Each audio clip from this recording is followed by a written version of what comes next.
pagi Bapak Ibu Saudara yang dikasih Tuhan. Bagi yang heritage silakan ada pertemuan kelas heritage. Ya, heritage adalah adik-adik yang berusia 12 sampai 16 atau 17 gitu ya. Baik, selamat pagi saudara-saudara semua yang dikasih Tuhan. Ya, hari ini saya melihat wajah-wajah yang bersuka cita. Ya, ternyata di tengah-tengah kita ada Pastor Ali dari Every Nation Jimbaran.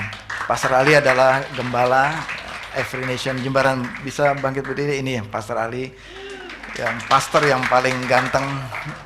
Ya. Lalu ada juga Abe ya di sini ya. Mana Abe? Abe Every Nation Jogja, berdiri Abe. Nah, inilah Abe. Ya. Abe adalah putra dari Pastor Jimmy, gembala Every Nation Jogja. Selamat datang. Siapa lagi? Every Nation Filipin. Dari Filipin ya. Oke, pagi ini kita masuk di dalam minggu kedua, What Shapes Us, ya, apa yang membentuk kita. Nah, sebelum masuk dalam pemberitaan firman, pada pagi hari ini saya mau berikan kuis ya. Nah, saudara boleh menjawab kuis ini ya. Nah, pertanyaannya adalah, ini apa nama makanan ini? Ya. Wah, jago semua ya. Sate ya. Sate apa itu kira-kira? Sate ayam. Hebat semua ya. Nah, ini dari mana asal makanan ini? Madura. Ya. Nah, ini sate ayam dari Indonesia. Oh, kecil tulisannya, sorry ya.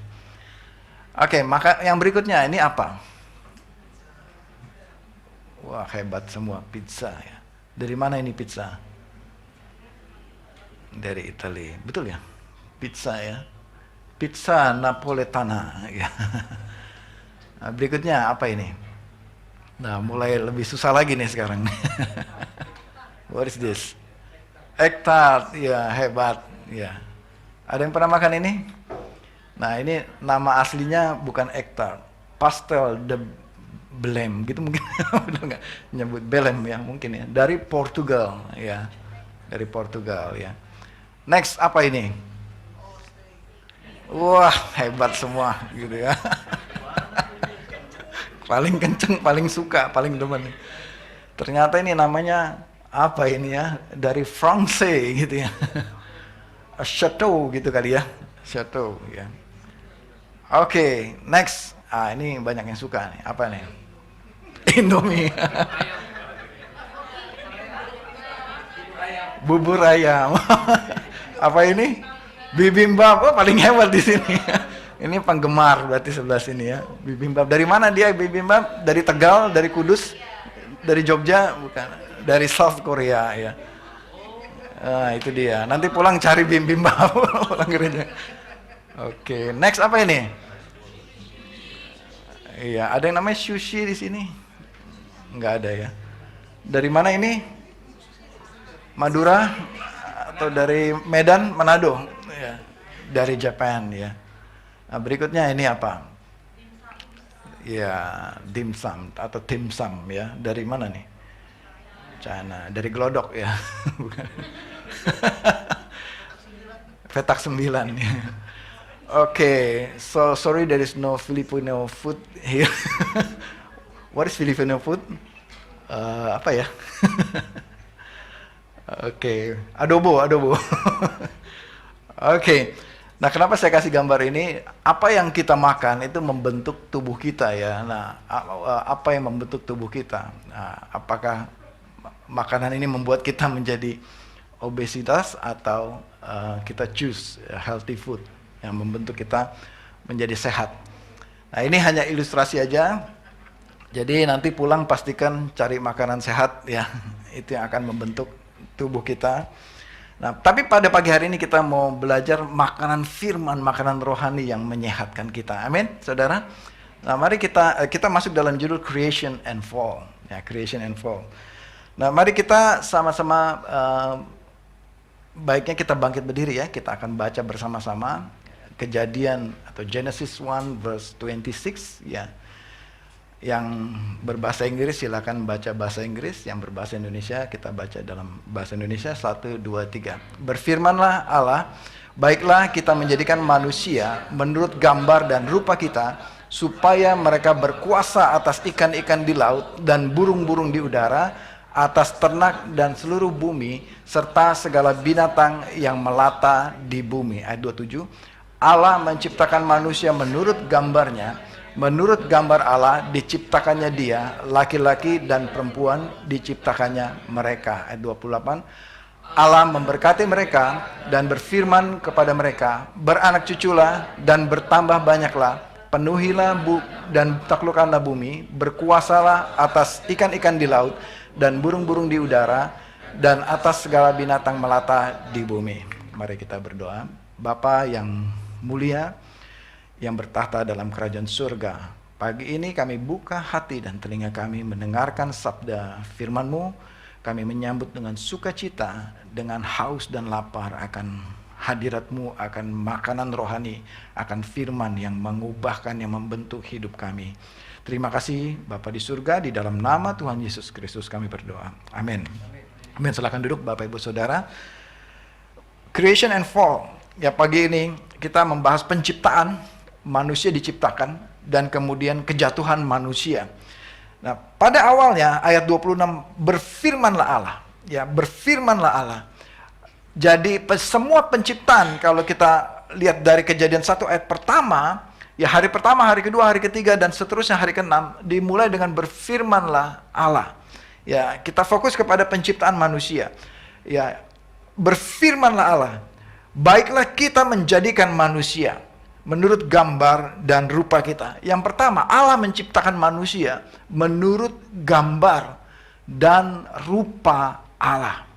Menurut gambar dan rupa Allah diciptakannya lah mereka, laki-laki dan perempuan. Ya, hanya ada dua gender, hanya ada dua jenis, laki-laki dan perempuan. Ya, jelas sekali Tuhan ciptakan dua, tidak 3, 4, 5 atau 6 ya, hanya dua, male and female ya. Nah, ketika Allah menciptakan sekeliling ketika kita melihat saat ini, kita bandingkan, kita hidup di era modern pada saat ini, dibandingkan dengan Alkitab yang mengkisahkan awal kejadian, kita melihat saat ini kok beda ya. Hari ini kok kita melihat kayaknya tidak ideal seperti apa yang Tuhan ciptakan pada masa itu. Kita lihat pada hari ini banyak sekali penyelewengan, penyimpangan terjadi, kehancuran, ketidakadilan. Ya, tidak ideal sama seperti yang Tuhan ciptakan pada awalnya. Ya, saya sedih sekali melihat ya pembukaan Olimpiade kemarin, begitu rusak gambar pria dan wanita. Ya, saudara ada yang menyaksikan itu? Ada yang tahu berita itu? Begitu rusak gambar pria dan wanita. Ya, bercampur aduk di situ. Ya, tidak jelas gendernya. Nah, tapi itu kerusakan yang terjadi pada masa kini. Ya, saudara, itu semua bukan rencana Tuhan pada mulanya. Rencana Tuhan pada mulanya waktu Tuhan mau menciptakan kita, manusia. Tuhan ciptakan manusia menurut gambar dan rupa Allah. Nah, menurut gambar Allah itu artinya kita ini cerminnya Tuhan. Kita ini perwakilan Tuhan di muka bumi. Ini menurut gambar itu artinya kita diberikan kuasa untuk menjadi pengelola bumi ini. Mewakili Tuhan, merepresentasikan kehadiran Tuhan Allah di muka bumi ini. Menurut rupa Allah artinya kita diciptakan memiliki karunia yang Tuhan berikan, yang menjadi serupa dengan karakter Allah, memiliki karakter Allah, memiliki perasaan seperti Allah, memiliki kemampuan berbicara seperti Allah, memiliki kemampuan berkomunikasi, berrelasi, hubungan satu dengan yang lain seperti Allah, memiliki sukacita, memiliki segala jenis emosi serupa dengan Allah. Itu artinya kita diciptakan serupa dengan Allah dalam kemuliaannya. Kemampuan untuk berpikir, kemampuan untuk berinovasi, kemampuan untuk berkreasi, kemampuan untuk menciptakan, kemampuan untuk menganalisa dan mengelola, dan seterusnya dan seterusnya. Kemampuan untuk memimpin dan berbicara dan memanage setiap hal, itu Tuhan berikan kepada kita. Jadi itu yang Tuhan karuniakan kepada kita. Sewaktu Tuhan menciptakan dengan firman-Nya, Tuhan membayangkan manusia ini diberikan delegasi dan mandat untuk mengurus dan mengelola bumi yang Tuhan ciptakan. Dan bumi ini disediakan untuk manusia bisa menikmati di dalamnya. Sesuai dengan gambar dan rencana Tuhan, kita diciptakan pria dan wanita. Namun kemudian gambar itu telah dirusak. Ya. Gambar itu telah rusak. Sebelumnya Allah membentuk manusia dengan berfirman. Ya. Berfirmanlah Allah, marilah kita menjadikan. Berfirmanlah Allah. Berfirmanlah Allah. Allah, ini yang kita catat dalam berita awal ini ya. Allah membentuk manusia dengan firman-Nya. Jadi kita ini adalah ciptaan yang sangat baik. Ya, menurut gambar dan rupa Allah itu berarti kita ini sangat baik. Ya, di ayat 31 Tuhan katakan sungguh sangat baik ciptaan Tuhan ini.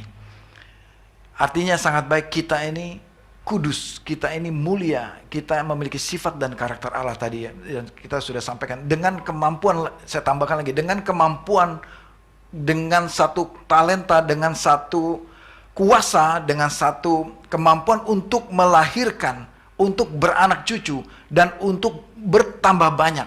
Ya, selain bertambah banyak dalam jumlah, bertambah banyak juga dalam talenta dan karakter. Memiliki pertumbuhan, bisa dikembangkan talenta di dalam diri manusia. Itu yang Tuhan anugerahkan kepada kita manusia. Dan kemampuan ini, gambar dan rupa ini tidak diberikan kepada makhluk ciptaan yang lain. Hanya diberikan kepada manusia, yaitu kita. Ya. Nah, yang berikutnya, dalam cerita berikutnya, kejadian, kita masuk kepada kejadian 3. Manusia memilih memberontak kepada Allah. Manusia memilih memberontak kepada Allah. Adam dan Hawa, ya pada saat itu ya, baru Adam dan Hawa, lebih memilih suara ular. Ya mari kita lihat di kejadian 3, ayat yang pertama. Ular adalah yang paling cerdik di antara segala binatang yang dijadikan oleh Tuhan Allah. Ular itu berkata kepada perempuan itu, tentulah Allah berfirman kan, jangan kamu makan buah dari semua pohon di taman ini. Bukan, maaf, ini typo ya, di taman ini. Dalam bahasa Inggris, now serpent was more crafty than any other beast of the field that the Lord God had made. Lalu ular itu berkata, ya kemarin di kelas L215 ada yang bertanya, apakah ular benar bisa ngomong? Ya kalau menurut ayat ini, pada saat itu ular itu ngomong ya kepada Hawa. Ya, serpent berbicara kepada Hawa. Apa perkataan serpent ini? Diputar balik perkataan ular, serpent ini. Sebelumnya Tuhan mengatakan, kamu boleh makan seluruh buah di pohon ini, kecuali pohon pengetahuan yang baik dan yang jahat. Tapi ular putar balik itu. Tentunya Allah berfirman, jangan kamu makan buah dari semua pohon yang di taman ini, bukan? Ular memutar balik apa yang Tuhan katakan kepada manusia. Dan kita tahu semua hasil dari percakapan ini apa? Saudara-saudara, hasil dari percakapan ini endingnya apa? Endingnya adalah Hawa menuruti perkataan serpent itu, ular itu. Dimakan buahnya. Bapak Ibu Saudara, yang menjadi isu di sini bukan jenis buahnya apakah buah itu beracun atau tidak beracun. Yang menjadi isu di sini adalah ular itu berkata kepada perempuan itu. Ini isunya di sini. Ular itu berkata kepada perempuan itu. Dan perempuan itu mendengar perkataan ular itu. Ini isunya. Ini akarnya. Ya. Dan perempuan itu menerima perkataan ular itu. Mengandung janji harapan yang bagi dia. Jadi perempuan itu berharap ya dengan tipu daya iblis, ular ini, iblis ini. Dengan kata lain, iblis ini berusaha menipu, berusaha membujuk, berusaha meyakinkan perempuan itu bahwa kalau kamu makan buah ini, kamu akan menjadi seperti Allah. Kalau kamu makan buah ini, kamu bisa menentukan mana yang baik dan yang jahat. Mulai di dalam hati manusia tergoda untuk berpikir, oh iya enak ya. Jadi kita nggak usah lagi diatur sama Tuhan. Jadi kita bisa atur sendiri ya. Menentukan sendiri mana yang baik, mana yang nggak baik. Jadi kita sendiri yang tentukan mana yang dosa, mana yang nggak dosa. Jadi kita bisa bikin seenaknya kita, nggak usah lagi ikut aturannya Tuhan. Di situ manusia tergoda dengan pemberontakan bahwa saya bisa kok menjadi seperti Tuhan. Bapak Ibu Saudara, bukankah ini sifatnya ular itu waktu ular itu jatuh ke dalam dosa? Dengan ia mengatakan, aku hendak menyamai yang maha tinggi. Aku hendak naik ke awan-awan. Aku ingin disembah oleh semua makhluk surga. Siapakah dia? Iblis. Yang ingin menyamai yang maha tinggi. Tuhan itu. Dan iblis tularkan ini kepada Hawa, kepada manusia. Ayo, kita bisa menyamai yang maha tinggi. Di sini benih pemberontakan terjadi. Dan manusia mau juga, seperti apa yang iblis lakukan, memberontak kepada Tuhan. Tidak mau di bawah otoritas. Bapak Ibu Saudara, kelanjutan cerita ini, manusia jatuh di dalam kejahatan, dalam dosa, yaitu pemberontakan kepada Tuhan. Kemudian kita tahu cerita selanjutnya, ya, manusia bersembunyi ketika Allah datang. Ketika Allah datang kepada manusia, Allah datang kepada Adam dan Hawa. Apa yang Allah katakan kepada Adam dan Hawa? Firman-Nya kepada mereka. Allah mengatakan gini, siapakah yang memberitahumu? Itu yang Allah katakan. Tuhan gak bilang, kamu makan ya buah ini. Tapi Tuhan mulai dengan, siapa yang memberitahu kamu bahwa kamu telanjang? Di mana akarnya, saudara? Akarnya adalah di perkataan ular tadi. Situ titik awalnya. Tuhan masuk, bertanya, meminta pertanggungjawabannya. Bukan soal tindakannya, tapi Tuhan masuk kepada akarnya. Ya, siapa yang kasih tahu kamu? Siapa yang berbicara tadi sama kamu? Kita tahu cerita berikutnya, Adam waktu ditanya itu, Adam bilang, ini gara-gara istriku aku makan. Adam tidak menjawab pertanyaan Tuhan. Dia langsung kepada penuduhan, ini istri, perempuan ini yang Tuhan berikan. Dia yang kasih saya, suruh makan. Lalu perempuan itu juga bilang, ini ular ini yang bujuk saya untuk makan ini. Nah, Bapak Ibu Saudara, kita fokus ke sini. Siapa yang memberitahu? Ini bicara apa, saudara? Perkataan iblis. Ya. Jadi kita coba renungkan lagi. Iblis ini memperdaya manusia dengan perkataannya. Kata perempuan itu, ular itu memperdaya aku. Jadi ular itu setelah diminta pertanggungjawaban, dia baru menyadari itu tipu muslihat, itu bujukan. Ya, ini perkataan perempuan itu. Dia mengaku ular itu yang ngomong ke saya. Ya, jadi Bapak Ibu Saudara, saya mau coba membawa saudara menganalisa peristiwa kejatuhan ini kepada apa? Akarnya. Ya, akar dari kejatuhan ini. Dari ular yang memperdaya. Ya. Ketika manusia diberi kebebasan untuk memilih, manusia ternyata lebih memilih perkataan tipu daya ular. Itu yang membentuk manusia, Bapak Ibu Saudara. Itu yang membentuk Hawa dan Adam. Seharusnya awalnya mereka dibentuk, diciptakan itu sempurna dan indah oleh perkataan Tuhan.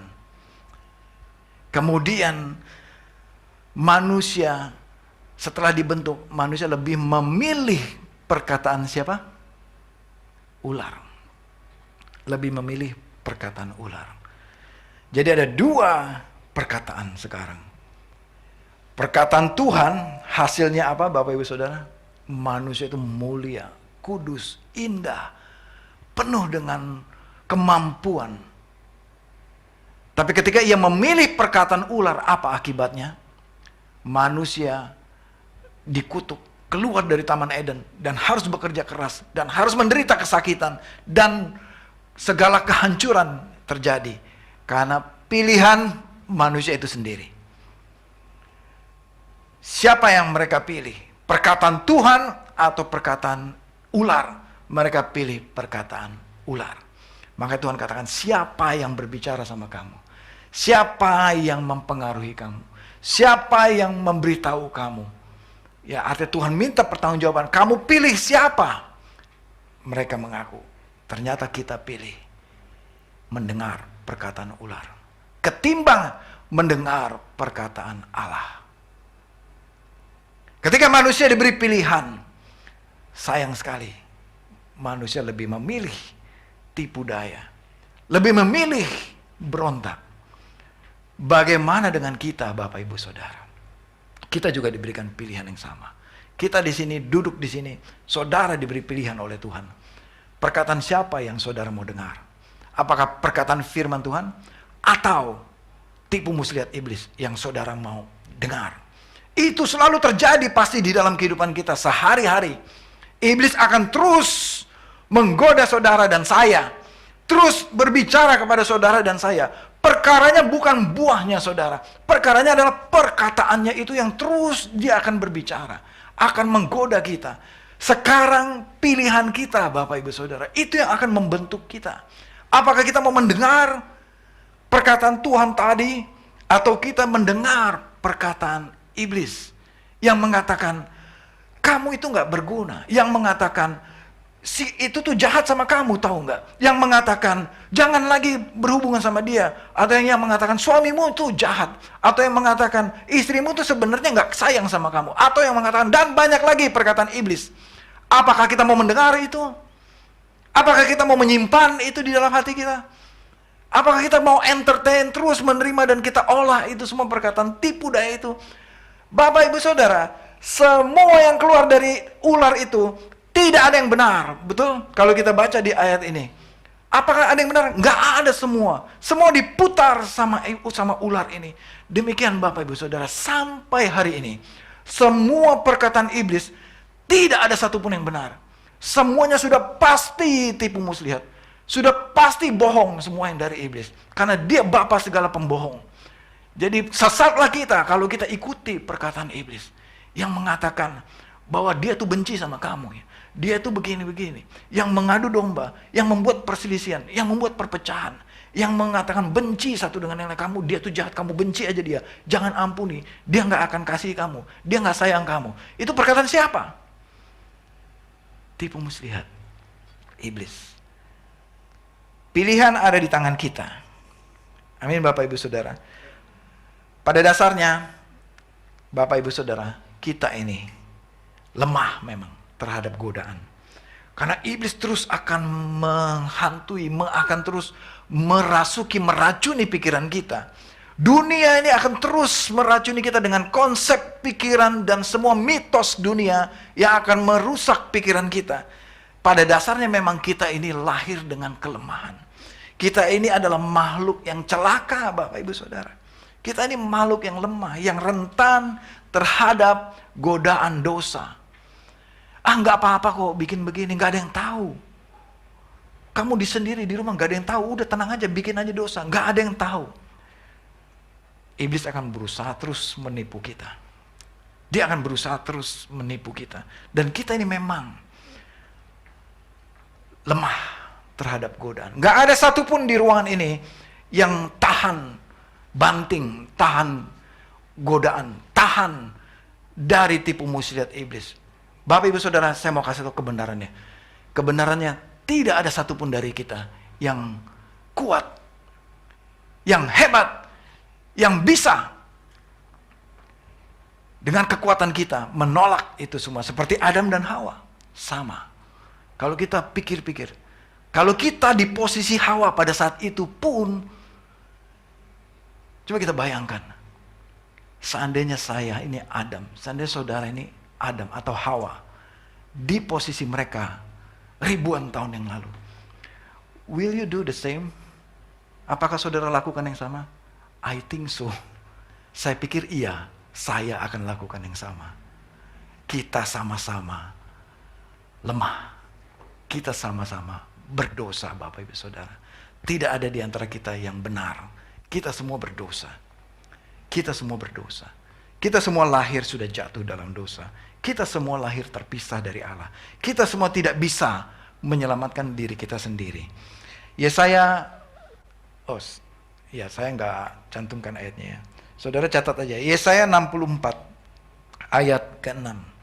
Demikianlah kami sekalian seperti seorang najis, dan segala kesalehan kami seperti kain kotor. Kami sekalian menjadi layu seperti daun, dan kami lenyap oleh kejahatan kami seperti daun dilenyapkan oleh angin. Yesaya menubuatkan, demikianlah kita ini najis, demikianlah kita ini kotor di mata Tuhan. Kita ini tidak layak seharusnya, karena tadi kita terlalu gampang, rentan, mudah ditipu oleh iblis. Kita ini lemah. Kita seharusnya binasa. Adam dan Hawa seharusnya pun sudah binasa. Seharusnya sudah binasa. Kita juga. Tapi kabar baik untuk kita. Kabar baik untuk kita. Karena begitu besar kasih Allah akan dunia ini. Sejak kejatuhan waktu Allah menjumpai Adam dan Hawa, Tuhan sudah merancangkan jalan penebusan untuk Adam dan Hawa dan keturunannya. Dan Tuhan mengatakan keturunanmu akan menginjak kepala ular itu, yaitu melalui Yesus Kristus. Dia akan menginjak kepala ular itu. Bapak Ibu Saudara, hanya Allah sendiri yang sanggup menyelamatkan kita. Hanya Allah sendiri yang bisa menyelamatkan kita. Kita tidak bisa menyelamatkan diri kita sendiri dengan perbuatan baik kita. Saudara, ini kabar baik untuk kita. Meskipun kita lemah, kita berdosa, Tuhan bersedia datang ke bumi dan mati di kayu salib. Hanya dengan penebusan oleh darah Yesus di kayu salib yang membuat kita bisa menang dari godaan, yang membuat kita bisa bersatu, diterima di kerajaan Tuhan, diampuni dosa-dosa kita hanya melalui Yesus Kristus. 1 Petrus 1 ayat 18. Tara bisa tolong langsung ke 1 Petrus 1 ayat 18. Sebab kamu tahu bahwa kamu telah ditebus dari cara hidupmu yang sia-sia. Bapak Ibu Saudara, kita tahu bukan karena perbuatan baik kita bisa diselamatkan. Tapi ini kabar gembiranya untuk kita semua, bahwa kita telah ditebus dari cara hidup kita yang sia-sia. Apa itu cara hidup yang sia-sia? Yaitu kehidupan yang terus-menerus mendengar, mengikuti godaan dunia, hidup dalam dosa. Itu hidup yang sia-sia. Dan Tuhan mau tebus kita dari cara hidup itu. Bagaimana cara Tuhan menebus? Dari hidupmu yang sia-sia yang kamu warisi dari nenek moyangmu itu bukan dengan barang yang fana. Artinya itu bukan dengan uang ditebusnya. Itu yang fana Tuhan katakan. Tapi kamu ditebus itu dengan apa? Darah yang mahal. Bukan dengan emas bahkan. Bukan dengan perak bahkan. Tebusannya adalah darah. Dan darah yang mahal. Yaitu darah siapa? Darah Kristus yang telah mati di kayu salib. Dan sama dengan darah anak domba. Artinya Yesus menjadi korban tebusan. Seperti domba yang disembelih. Untuk menebus dosa kita. Dan Kristus dikatakan tidak bernoda dan tidak bercacat. Amin Bapak Ibu Saudara. Jadi inilah satu-satunya jalan keluar untuk kita bisa mengalahkan suara atau perkataan tipu muslihat iblis tadi. Saudara dan saya perlu Yesus. Amin saudara. Gak bisa dengan kekuatan kita sendiri. Gak bisa dengan kemampuan kita sendiri kita tolak perkataan iblis. Kita perlu yang lebih kuasa. Kita perlu yang lebih hebat. Kita perlu yang maha kuasa. Yang bisa melindungi kita. Yang bisa menebus kita. Yaitu siapa? Yaitu Allah itu sendiri. Yaitu Yesus Kristus. Amin saudara. Kita semua lemah. Tanpa Yesus kita nggak bisa. Seperti Adam dan Hawa akan jatuh ke dalam dosa. Kita semua lemah. Terhadap godaan dosa. Tidak ada satupun di antara kita yang kuat. Saudara. Saya mau tegaskan katakan ini. Nggak ada yang kuat saudara dari setiap godaan pornografi, dari setiap godaan imoralitas, dari setiap godaan kesombongan, dari setiap godaan segala macam dosa. Kalau tidak tunduk di bawah Yesus Kristus, kita nggak bisa lawan itu. Amin saudara. Jadi kesimpulannya, saudara dan saya perlu Yesus Kristus. Amin. Kita perlu dibentuk oleh Tuhan Yesus. Kita perlu Tuhan. Supaya Tuhan Yesus semakin besar dalam diri kita. Dan kita semakin kecil. Amin saudara. Jadi Bapak Ibu Saudara, apa yang membentuk kita? What shapes us? Sekarang. Apa yang membentuk kita sekarang? Apakah firman Tuhan? Perkataan Tuhan? The word of God? Atau perkataan serpent, ular, yaitu tipu muslihat? Apa itu firman Tuhan saudara? Ini. Apakah kita izinkan firman ini membentuk kita? Atau sistem dunia yang membentuk kita? Saudara, kalau kita tidak diisi dengan firman, kita akan terbawa arus dan hanyut. Karena itu seperti serpent dan ular yang akan membawa hanyut. Perkataan siapa yang kita mau dengar? Perkataan siapa yang kita mau izinkan masuk ke dalam hidup kita? Seperti makanan tadi. Makanan apa yang saudara izinkan masuk ke perut saudara? Ya. Apakah firman Tuhan atau perkataan iblis? Amin saudara. Saya tutup dengan kesaksian. Beberapa tahun ini, saya dan Sharon melayani satu keluarga. Namun dia di luar kota. Ya, tidak ada di Jakarta. Jadi kami kadang bertemu di Jakarta, kadang kami bertemu lewat online. Jadi kami terus memberitakan, melayani dengan firman Tuhan. Kemudian ada kesempatan beberapa minggu terakhir, kebetulan dia ada di Jakarta dan kita bertemu. Kita makan siang bersama. Nah di situ baru dia cerita. Dia menceritakan ternyata dia bilang, selama bertahun-tahun ini kita berkenalan bertemu, dia baru mengerti. Dia bilang, ketika saya serius mempelajari dan serius mengaplikasikan firman Tuhan dalam hidup saya, dia mengakui, saya merasa, dia bilang, suami saya berubah. Dia bilang, oh ya perubahannya gimana? Kita tanya. Suami saya lebih kalem sekarang kalau ngomong gitu ya. Suami saya sepertinya lebih mesra kalau ngomong gitu ya. Suami saya lebih sayang kelihatannya sama saya, dia bilang gitu. Wah bagus dong, saya bilang. Terus kita, lalu kamu gimana? Gitu katanya. Kamu gimana? Saya juga, Pak Pendeta, dia panggil Pak Pendeta. Saya juga. Dulu nih ya katanya, kalau suami saya ngomong satu kata aja, saya bisa ratusan ribu kata, dia bilang. Saya lawan pasti suami saya gitu, dia bilang. Pokoknya suami saya ngomong apa, pasti saya lawan katanya. Jadi dia bilang, saya dulu merasa lebih pintar dari suami saya, dia bilang. Dia bisa ngatur semua bisnisnya dia bilang. Dia bisa atur keuangan dan sebagainya sampai kita bisa sukses gini. Dia akui, Pak Pendeta, saya akui. Ternyata saya sombong, dia bilang gitu. Saya sombong. Terhadap suami saya juga saya sombong. Saya merasa suami saya itu nggak bisa apa-apa, dia bilang. Saya merasa suami saya itu bodoh, maaf ya saya pakai kata bodoh. Itu kata-kata dia gitu. Tapi sekarang saya menyadari. Sekarang saya kalau diskusi, suami saya ngomong, suami saya ngomong, saya dengar, saya ngomong, suami saya dengar, dan kita bisa diskusi dengan indah, dengan baik. Dan saya baru mengerti, itu karena firman Tuhan yang mengubahkan kita. Ya. Jadi saya juga sampaikan kepada ibu ini, ibu, yang berubah itu kalian berdua memang, ya, karena firman yang mengubahkan kalian, gitu. Sehingga kualitas hidup mereka sekarang lebih indah, hubungan suami istri mereka lebih baik, karena mereka taat kepada firman Tuhan.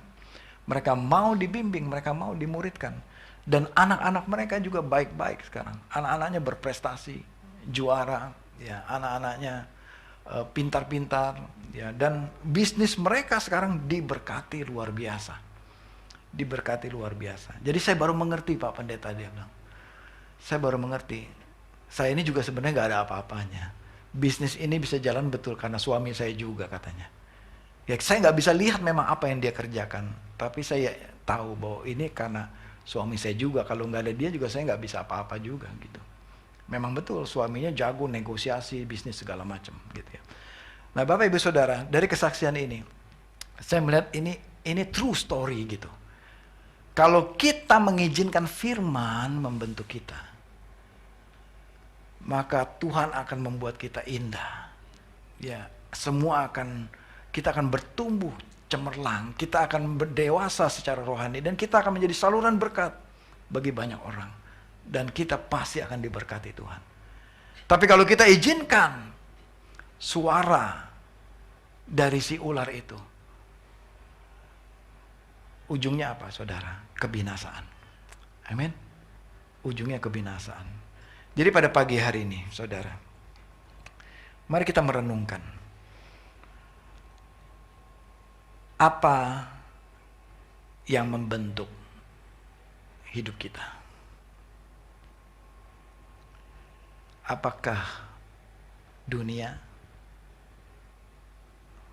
Apakah iblis yang bekerja melalui situasi? Apakah kita izinkan situasi membentuk kita? Apakah kita izinkan keadaan buruk membentuk kita? Apakah kita izinkan lingkungan yang buruk membentuk kita? Atau kita mengizinkan hanya firman saja yang boleh bentuk hidup kita? Saya yakin saudara di sini memilih firman Tuhan. Amin, saudara. Langkah pertama untuk memilih firman Tuhan, kita izinkan Yesus masuk dalam hati kita, menjadi Tuhan dalam hidup kita. Amin, Bapak Ibu Saudara. Mari kita tundukkan kepala kita. Kita tutup mata kita. Dan saudara renungkan ini. Jika engkau mau mengizinkan firman membentuk hidupmu, mari buka hati. Dan terimalah Yesus sebagai Tuhan dalam hidupmu. Jika itu engkau yang mau membuka hati, menerima Yesus sebagai Tuhan dalam hidupmu, saudara boleh ikuti doa saya pada pagi hari ini. Katakan bersama saya, Tuhan Yesus, saya membuka hati saya. Mulai hari ini, saya mau mendengar firman Tuhan. Mulai hari ini, saya mau membuka hati saya, memutuskan, menetapkan, mendeklarasikan bahwa Yesuslah yang menjadi Tuhan dalam hidup saya. Hanya Yesuslah yang bisa memerintah hidup saya. Saya membuka hati saya. Saya mengizinkan Yesus menjadi Tuhan dalam hidup saya. Ampuni dosa dan kesalahan saya, Tuhan, selama ini. Segala pelanggaran, kesombongan, dan dosa saya. Ampuni saya, Tuhan. Saya tahu saya ini lemah tanpa Yesus. Pagi ini saya butuh Yesus. Datanglah dalam hatiku. Masuklah dalam hatiku. Dan mulai hari ini saya akan menjadi murid Yesus yang sejati. Nama-Mu, nama yang penuh kuasa, nama di atas segala nama. Tidak ada nama lain yang menjadi tandingan Engkau.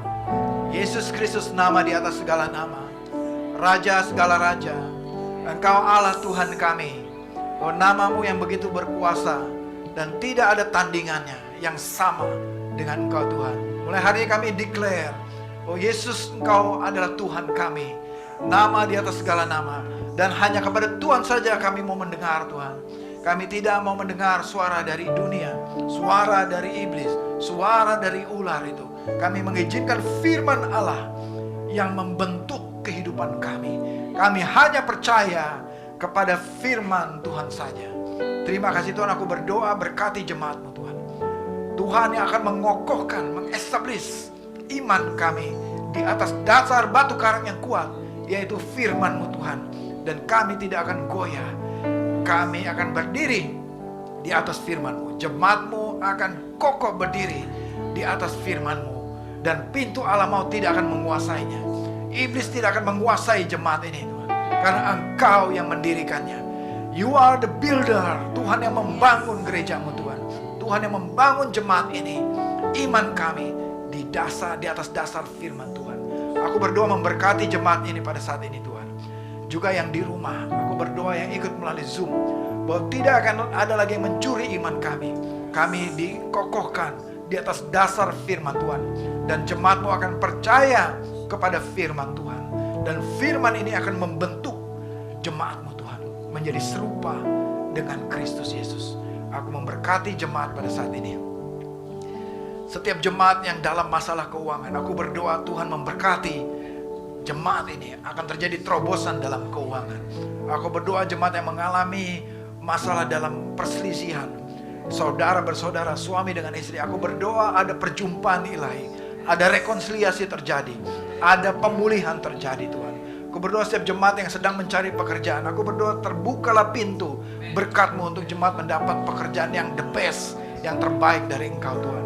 Aku berdoa yang sakit akan mendapatkan kesembuhan pada saat ini. Yang sakit secara jasmani, aku berdoa kuasa kesembuhan terjadi di dalam nama Tuhan Yesus Kristus. Mereka yang sakit secara batin, yang terluka, Tuhan yang akan membalut. Roh Kudus yang akan mendatangi kami secara pribadi dalam perjumpaan dengan firman-Mu. Itu yang akan menyembuhkan jemaat pada pagi hari ini. Terima kasih Tuhan. Segala berkat-Mu kami bersyukur Tuhan atas segala anugerah-Mu. Dan mulai hari ini jemaat-Mu akan menjadi pelaku-pelaku firman yang setia. Terima kasih Bapa di surga. Jemaat yang dikasih Tuhan, pulanglah dengan damai sejahtera. Kiranya kasih karunia Allah Bapa di surga, damai sejahtera dari Tuhan kita Yesus Kristus, dan penyertaan Roh Kudus menyertai engkau sepanjang umur hidupmu. Dan terimalah berkat dari Tuhan. Tuhan memberkati engkau dan melindungi engkau. Tuhan menyinari engkau dengan wajahnya dan memberikan engkau kasih karunia. Dan Tuhan menghadapkan wajahnya kepadamu dan memberikan engkau damai sejahtera, persekutuan dengan Roh Kudus mulai hari ini sampai selama-lamanya, sampai Kristus Yesus datang kedua kalinya. Dan semua jemaat yang menerima berkat ini dengan iman katakan bersama-sama, amin, amin, amin.